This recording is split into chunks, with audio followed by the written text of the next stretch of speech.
Hey everyone, this is my first attempt at blogging, so we'll see how it goes.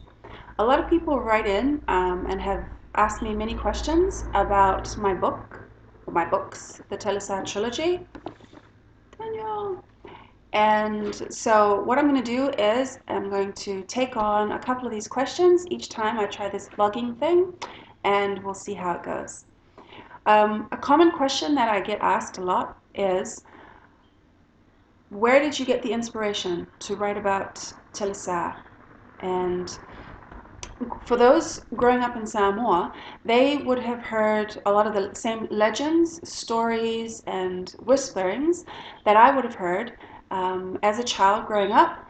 Telesa, or spirit women in Samoa, are mythical, possibly real, legendary women who have supernatural powers, and they are associated or connected to different areas, different villages in Samoa, and they're kind of seen as guardians for particular rivers or forests or village areas.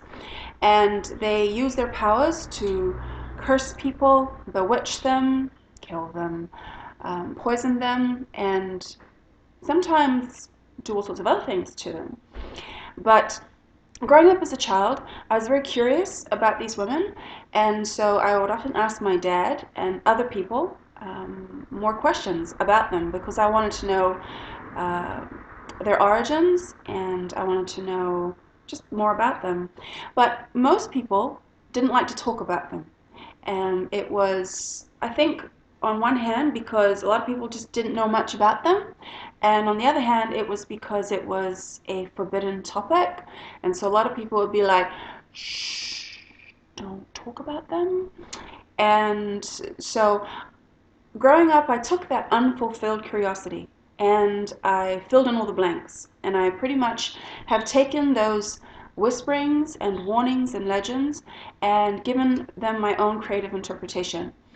And I think some of the warnings growing up would be things like, particularly for women, for young girls, don't walk on the street when it's dark. Don't go anywhere with your hair down.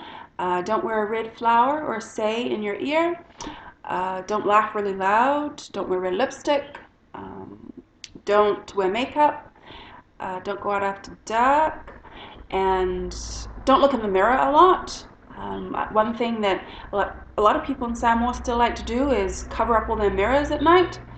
And so those sorts of things. And the feminist in me kind of like looks at some of these warnings and sees them as a way that we have a culture trying to control its women and, stop them from doing all sorts of things. But yeah, that's a whole different other vlog. But anyway, so that's where I have gotten my initial inspiration for the Telesa Trilogy. And really, if you're wanting to know more about the real legends and mythology, then I do encourage you to go and learn more and find out from your elders and from other sources, because in this book, it's complete fiction. It's just a creative interpretation, and it's just one over imaginative woman's take on it.